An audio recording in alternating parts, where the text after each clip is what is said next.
Hola, ¿qué tal? Esto es Tus Derechos, una iniciativa del Tribunal Constitucional que junto a TV Perú buscan precisamente eso, acercarle sus derechos, porque es información que usted necesita conocer y que además necesita también poder manejar. Hoy conversamos acerca de las centrales de riesgo y de la información que manejan, hasta qué punto es relevante, competente y que incluso hasta ellas comparten con otras bases de datos y hasta qué punto no lo es y vulneran los derechos. Hoy conversamos sobre las centrales de riesgo. Soy Rocío Aliaga, bienvenidos. Hasta hace algunas décadas, o mejor dicho, hasta hace algunas más, nuestras relaciones financieras se estimaban en letras, pagarés, talonarios que se iban desglosando según el avance y la puntualidad de los pagos.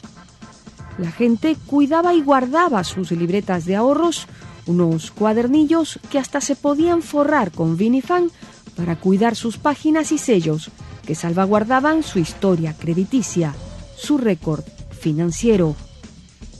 A los días de hoy lo más probable es que nadie guarde todos sus estados de cuenta y que tengan más de una tarjeta que los relacione con alguna entidad bancaria. La información que dato a dato se guarda desde que nos volvemos sujetos de crédito se va almacenando en una base de datos que registra desde los días demorados en algún pago, fraccionamientos, refraccionamientos, solicitudes de cambios de fecha hasta compras o ventas de deudas. Todo con intención de clasificar e identificar los eventuales clientes. De hecho, existen categorías de clientes, esto según los días de mora con créditos de vivienda y con créditos de empresa. Existe desde una categoría normal, con problemas potenciales, deficiente, dudoso, hasta cliente pérdida. La clasificación del deudor está determinada principalmente por su capacidad de pago, definida por el flujo de fondos y el grado de cumplimiento de sus obligaciones. Todo se considera como relevante y es información disponible en la central de riesgos. Esta situación, la del manejo de su información, no le pareció justa a un ciudadano peruano que inició un proceso que llegó hasta el Tribunal Constitucional, proceso en el cual refiere que las deudas generadas por el uso de una tarjeta de crédito que fueron oportunamente pagadas y que consecuentemente no han incurrido en mora no podían ser incluidas como información a ser comercializada por la central de riesgo, pues ello, dice, no condice con su finalidad, que es la de detectar riesgos de contratación con personas que incumplen sus obligaciones con el sistema financiero.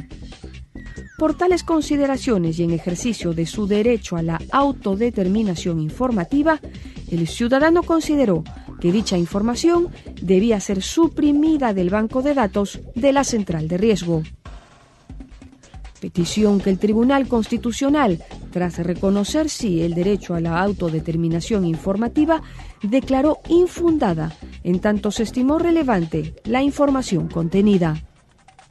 Debemos señalar que hay mecanismos de servicio al consumidor que nos permiten evitar que nuestros datos personales sean pescados por otras entidades que luego casi nos torturan ofreciendo un listín de productos que nunca solicitamos.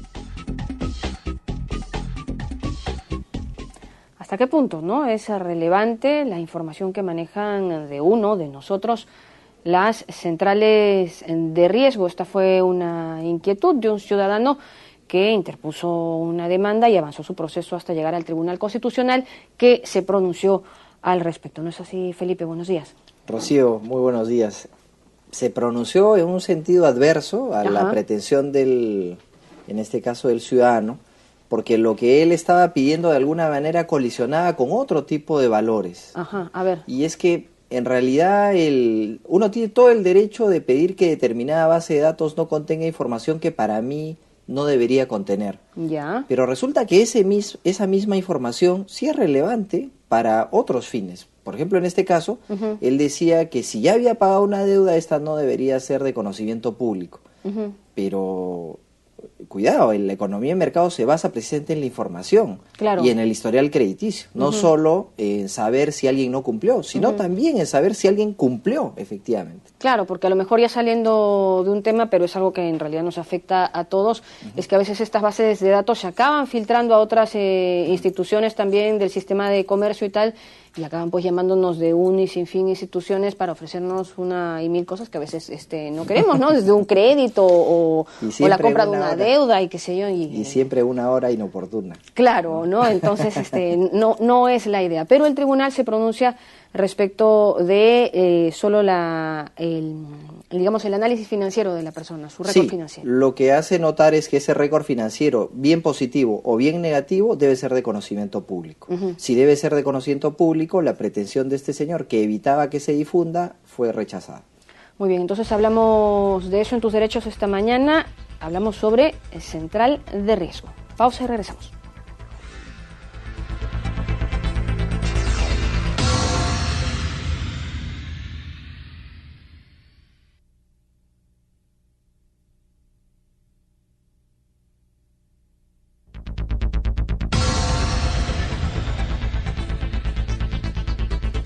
Estamos ya de regreso esta mañana en Tus Derechos conversando acerca de la central de riesgos y de la información que éstas manejan. Para hablar de ello nos acompaña el doctor Erickson Molina, secretario técnico de la Comisión de Protección al Consumidor del Indecopi. Doctor Molina, muchas gracias por estar con nosotros esta mañana en Tus Derechos. Bienvenido. Y bueno, para acercarnos un poco al tema, muchas veces, a veces es sábado en la mañana, ¿no? Domingo por la tarde o cualquier día de semana y nos llaman de un y mil establecimientos a ofrecernos la de utilidades y uno se pregunta cómo es que obtuvieron nuestro teléfono, cómo así llegan a manejar nuestras informaciones estas centrales. ¿Doctor? Sí, buenos días. Las centrales de riesgos son empresas privadas que ejercen una actividad que está regulada por ley. ¿Ya? Hay una ley específica, expresa, dada por el Congreso, que regula qué actividades pueden realizar y cómo manejan esta información, cómo pueden manejar esta información. La finalidad de esta ley es que esta información sea manejada de manera muy adecuada, resguardando nuestro derecho a la intimidad, ¿no? De la información que nos pertenece, de la cual somos titulares. Entonces, la finalidad de que existan este tipo de empresas es que las empresas del sistema financiero o cualquier otra empresa pueda utilizar esta información manejada y clasificada por las centrales de riesgo, por las centrales de riesgo privadas, de una manera adecuada. En ese sentido, esta norma establece cuáles son las responsabilidades que se tiene, por ejemplo, de difundir inadecuadamente esta información, ¿no?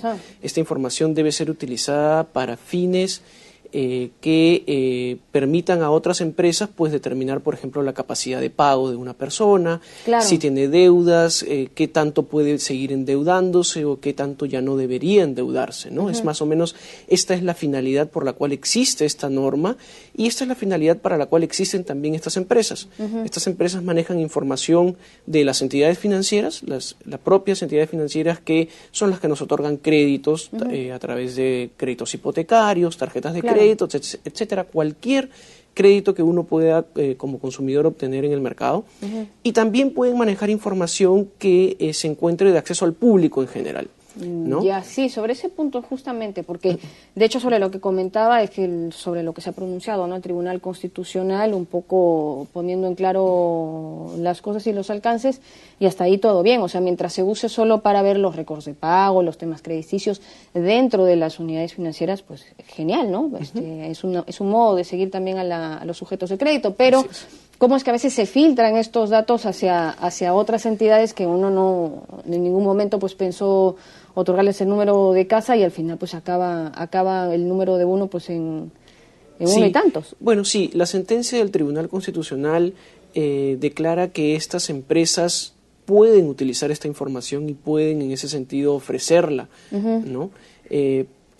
Sobre la base del argumento que la propia ley les permite obtener esta información que es pública, es decir, nuestra información respecto a nuestra dirección, nuestro teléfono, muchas veces está pues en las páginas blancas de las empresas telefónicas, ¿no? Y es de acceso al público, o por ejemplo está nuestra información en el registro, en el RENIEC, y por lo tanto también es de acceso al público, y lo que pueden hacer estas empresas están autorizadas para obtener esa información y clasificarla, es decir, en este caso la relacionan con la información crediticia que reciben, de las entidades financieras Claro, y claro. está a disposición de todos. Sí, se acaban armando así una Así base de datos medio multiuso Exactamente.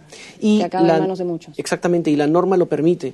Y es también el sentido que ha tenido la sentencia del Tribunal Constitucional, señalando que en tanto la ley permite el uso de esta información que está disponible para el público en general, estas empresas, al ser como cualquier persona jurídica, una entidad que está manejando la información, puede utilizar esta información y en ese sentido relacionarla con las empresas, la información que obtenemos de las entidades financieras o que obtienen de las entidades financieras, y es por eso que está a disposición, ¿no?, de algunos otros usuarios. Ajá. Pero luego me parece que Indecopi manejaba algún tipo de campaña de no molestar o así. ¿Cómo es que podemos llegar hasta ustedes en ese sentido para que ya no nos llamen, ¿no?, si es que no lo hemos pedido? Por supuesto. Siempre que nosotros hayamos solicitado que esta información no esté en lugares de acceso al público y no sea utilizada para promociones, para publicidad, para cualquier asunto por el cual yo no haya dado mi autorización, a través del registro del Gracias No Insista, se denomina, así es, y lo podemos encontrar en la página web del Indecopi. Buscamos Gracias No Insista. Así es, Gracias No Insista, ingresamos a este registro, incluimos nuestro número de teléfono o el correo electrónico que queremos excluir de este mercado en general que a veces nos aborda y nos desborda en cuanto a la información que recibimos, y automáticamente toda empresa debe restringirse de enviarnos información a través de ese medio. Ajá. Pero luego, respecto a esta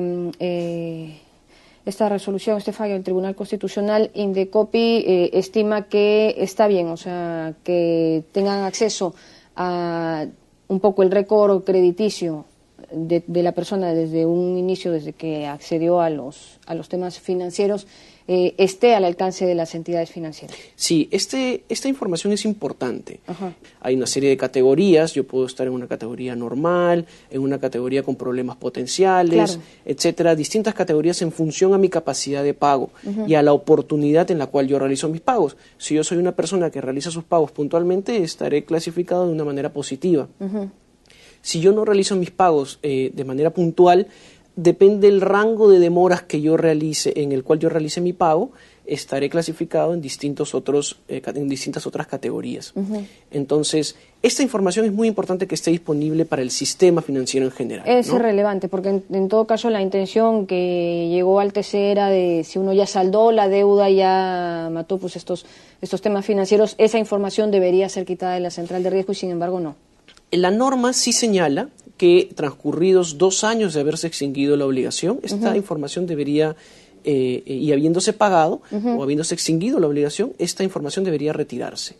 Si es que no he cumplido con el pago de la obligación o no se ha extinguido la obligación, el plazo es de 5 años, es decir, durante 5 años yo puedo estar reportado por obligaciones que no he cumplido con pagar, tanto del sistema financiero como de otro tipo de obligaciones. Hay obligaciones tributarias que también pueden ser reportadas, es decir, una municipalidad podría reportarme por no cumplir con el pago de mis tributos a la central de riesgos, información, por ejemplo, de títulos valores, información, ¿no?, civil, comercial, que también puede ser reportada, y entonces estas centrales de riesgos lo que hacen es, valga la redundancia, centralizar toda la información respecto a la capacidad de pago que puede tener una persona, no solo del sistema financiero, sino en el ámbito comercial, que no incluye entidades financieras, o también incluso en el ámbito estatal, ¿no?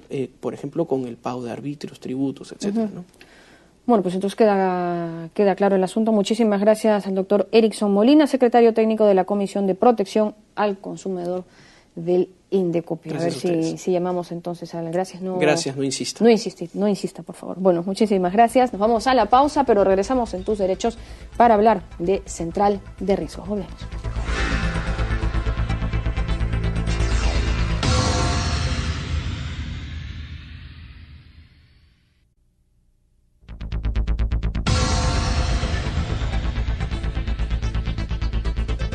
Continuamos con el programa Tus Derechos y ahora nos acompaña el doctor Víctor Tinajeros Loza, él es notario público de Lima, y con él vamos a revisar una sentencia del Tribunal Constitucional vinculada con las centrales de riesgo. Y ante todo, buenos días, doctor Tinajeros, muchas gracias por acompañarnos. Buenos días, Felipe, muy agradecido de estar en tu programa.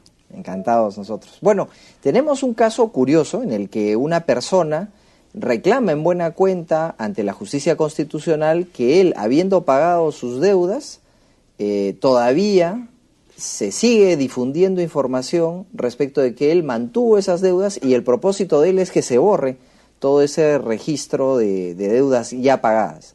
Entonces, frente a eso, el tribunal se pronuncia, desarrolla una sentencia y queríamos conocer sus impresiones sobre la misma. Por supuesto. Bueno, en primer término, incluso en el tribunal ha habido un debate importante, dado que ha habido prácticamente un empate en las decisiones de los señores magistrados que ha sido dirimida por el presidente. Ante eso, definitivamente hay que tomar partido, porque no es una sentencia unánime por todos los señores tribunos. Yo soy de la opinión que definitivamente la autodeterminación en materia informativa tiene límites. Los límites son aquellos establecidos por otros valores jurídicos también tutelados, como son el derecho a la información, a la buena fe en los negocios, que tienen que ver en este caso. Claro, porque algo muy importante que estoy seguro subyace en el voto mayoritario, en todo caso el que hace sentencia, es que vivimos en una economía y mercado en la cual la información debe ser lo más transparente posible, lo más conocida posible. De ahí que se inclinan por decir que ese tipo de información sí debe ser de conocimiento de todos los agentes económicos y no reservada a estos, ¿no? Así es, yo considero eso también correcto porque hoy en día que se habla mucho, se valora mucho la seguridad jurídica, y la seguridad jurídica en el tráfico patrimonial tiene que ver mucho con esta sentencia. Y el tráfico patrimonial, para que sea seguro, debe tener como un paso previo una información adecuada respecto de los agentes económicos que están vinculados, ¿no? Si yo quiero realizar un tráfico patrimonial, quiero adquirir un bien, me voy a sacar a su vez un crédito de una institución financiera, debo ser lo más transparente posible para efectos que la entidad financiera me pueda eventualmente otorgar un crédito y sepa cuáles son mis calidades, ¿no? Es lo que se llama la información no solo negativa, sino también positiva. Y es sobre eso que trata esta sentencia, ¿no? Sobre qué hacer respecto de la información positiva que emiten las centrales privadas de información de riesgo, porque lo habitual, lo que los televidentes y nosotros teníamos conocimiento, era que estas centrales de riesgo informan respecto de aquella persona que haya incumplido el pago de una deuda. Entonces es una información muy valiosa para un banco que ya sabe que está frente a un potencial moroso. Pero aquí lo curioso es que el que reclama es un pagador, un eficiente pagador que cumplió en tiempo con sus obligaciones, y pese a eso la intención que él tenía era retirar de la base de datos de una central de información toda aquella que tenía que ver con los saldos o las deudas ya saldadas, mejor diré. Lo cual de por sí llama la atención, porque si tú eres un cliente que cumple sus obligaciones, que siempre tiene a tiempo los pagos, no habría mayor razón para que no quieras que ese récord positivo sea, por el contrario, conocido por la entidad financiera. Yo creo que esa información es muy valiosa. No solo se trata de decir, bueno, X, Y o Z, Juan, Pedro o José, son clientes morosos, no califican, no están aptos para un crédito. La información debe ser integral, y lo integral significa que también el historial positivo que tenemos nosotros los deudores, yo he sido un deudor, para comprar mi casita me he sacado un crédito, para comprar mi carrito me he sacado un crédito y los he pagado. Y así como en primera persona te hablo, seguro mucha gente lo ha hecho así. Y entonces todas esas personas sí se verían favorecidas con este récord positivo que las centrales de riesgo pueden informar. No solo debe informarse entonces lo negativo, tal y cual es moroso, sino además lo positivo. Quien es un buen cliente del sistema financiero, por lo tanto, es un antecedente que debe tenerse en cuenta y debe considerarse. Y hay un punto adicional. Se dice por parte del señor accionante que debiera informarse únicamente estado normal, ¿no? Así es. Pero no podemos poner en un mismo nivel absolutamente a todos, no podemos estandarizar. ¿Por qué? Porque hay quienes pueden calificar mejor, hay quienes pueden calificar no tan bien, sin ser morosos. Entonces, esa información debe tenerse presente, no solo, como repito, para efectos que la institución financiera otorgue el crédito, sino además por la predictibilidad y por la seguridad jurídica que debe existir en todo el tráfico inmobiliario, patrimonial o similares, ¿no? Hay una parte en la sentencia en la que se dice que considera que hay información que consta en la base de datos que no es verdadera, ¿no? Que es falsa porque él no le debía a determinadas personas, porque hay que decirlo a los televidentes, la demanda tenía varios extremos, el principal es el que hemos tratado, pero hay un segundo extremo de la demanda en la que pide que determinada información se retire porque considera que es falsa.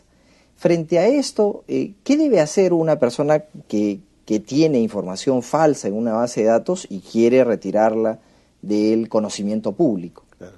En este caso yo considero que sí es un derecho del señor accionante que se retire la información falsa, pero para eso hay que acreditar que es inexacto el dato, ¿no? Creo que ese es el punto en el que no se incidió, por eso es que no se retiró la información, porque no basta decir algo, ¿no? No basta alegarlo, hay que probarlo. Una parte de la sentencia hace referencia a registros que maneja la Superintendencia de Banca y Seguros también. ¿Estos registros son públicos? ¿Son, como se da a entender en la sentencia, digamos, el historial crediticio de las personas están básicamente susceptibles de ser entregados a estas centrales de riesgo? De hecho se entregan, ¿no? Y hay normatividad expresa que establece eso. Pero además yo quería incidir en algo, no solo la superintendencia, hay diversas entidades que tienen información, la UIF, la RENIEC, entre otras, por hablar de entidades de diferentes características, y entonces eso me lleva a no olvidarnos de un punto. El accionante también hace referencia a que no se debió informar respecto de su ocupación, de sus actividades y de su domicilio, ¿no? Que es una información que podría afectar su intimidad. Exacto. Y en estas dos posiciones de los magistrados yo también suscribo aquella que establece que no se trata de una información sensible, no se trata de una información que afecta la intimidad de la persona, por el contrario, sí abona en favor de la transparencia que debe existir. Ejemplo, el domicilio y la ocupación constan en muchos documentos. Uno tiene ahora fácilmente la posibilidad de entrar a la RENIEC vía internet y ahí sale hasta el nombre de tus padres. Entonces, no podemos decir, y sale el domicilio, obviamente, sale tu edad, ¿no? Hay quienes no les gusta su edad, pero sale. Entonces, no se trata de una información que nosotros podamos señalar como que afecta a la intimidad o que no debiera ser pública. Tan es así que en las fichas RENIEC siempre sale, en muchos otros reportes los tenemos, en el pasaporte, en el DNI. Entonces, en este sentido, lo que importa es la transparencia. Uno es transparente porque tienes un domicilio fijo, el domicilio entendido como la residencia habitual es conocida. Tus actividades son conocidas, ¿no? Ahora, si se falsean los datos, señalo un domicilio para otro domicilio donde no estoy, o digo que tengo una actividad A y en otro lugar una actividad F, eso sí es delicado y para eso es importante que se contraste la información. Muy bien, muchas gracias al doctor Tinajeros. Es la información sensible que también tienen algunas bases de datos y hemos visto que en este caso se ha considerado que no es sensible y por lo tanto no siendo sensible se puede difundir. Volvemos con las frases del programa. La finalidad de la ley es que la información sea manejada de manera adecuada. Hay que resguardar el derecho a la intimidad. Las personas se ven favorecidas con un récord positivo en las centrales de riesgo. Ahora, todas estas informaciones, estos datos que hemos compartido a lo largo del programa se encuentran un poco considerados dentro de lo que entendemos, y ya lo hemos visto en otros programas también, Felipe, lo que es la autodeterminación informativa, que si nos define saber para recordarlo y tenerlo presente, porque es importante, ¿no? Lo has dicho muy bien, sí, porque es un derecho, digamos, no muy conocido, en la medida que no es un derecho clásico, como la vida, la libertad, etcétera. La autodeterminación informativa importa la capacidad de una persona de gobernar la información que se administra respecto de ella en bases de datos. Entonces, por ejemplo, sobre ti o sobre mí, se dice que tenemos el domicilio en tal sitio o que nuestra ocupación es X. Pero hay información como esta, que es de dominio público, pero hay otra que puede ser sí considerada sensible. Y la Ya. información sensible, por ejemplo, qué religión uno profesa. Ajá. Entonces, en realidad, esa información no debería ser de conocimiento público. Es algo que tiene que ver con mis convicciones personales. Entonces, si esa información sensible se difunde, allí sí podríamos hablar de la necesidad de que la persona, en base a esta autodeterminación informativa, solicita, y seguramente va a ser respaldada su petición, que esa información sensible se excluya de la base de datos para que toda la gente no tenga acceso a esa. Claro, porque vulnera nuestra intimidad, ¿no? Pero lo cierto es que a veces ni siquiera sabemos qué se sabe de nosotros en estas bases de datos. Y por autodeterminación informativa podríamos sí conocer Claro, de qué se sabe de nosotros en estas exactamente, en tenemos estas fuentes. esa. Nosotros podríamos pedir, efectivamente, que así como podemos pedir que se excluya información, podríamos pedir que se conozca qué información se está manejando. Y respecto de eso, seguramente los juzgados se pronunciarán en un sentido favorable, porque es un derecho en nacimiento, en formación, donde hay muchas cosas por hacer y donde la legislación incluso es muy incipiente. Se promulgó hace muy poco la Ley de Protección de Datos Personales, es una ley sobre la que todavía tenemos un camino largo por recorrer. ¿Lo hacemos a las mismas instituciones financieras, estas casas comerciales, o lo hacemos vía judicial, No. el conocer qué cosas se sabe de nosotros? Sí, en principio es a la entidad que administra esa información. ¿Qué sucede si esa entidad no te contesta? Tú tienes ahí todo el derecho de, ante la falta de respuesta, ante la petición que has hecho, o ante una información que tú consideras que es inexacta, ya puedes recurrir en habeas data, esta acción de garantía constitucional que te permite proteger este derecho, pedirle a un juez que le obligue a esa central de información a que te dé esa información que tú ya por estás habeas pidiendo. data, pero en un principio se solicitó por autodeterminación. Es informativa. es obligatoria la petición previa. Ajá, Sí. Correcto. Bueno, aprendiendo siempre todos los días en tus derechos. Y hasta aquí llegamos en esta edición, siempre recordándoles que cualquier comentario, sugerencia que ustedes consideren pueden ser tema de este programa, nos lo hagan llegar a nuestras cuentas en las redes sociales. Continúa en TV Perú, mucho más que ver.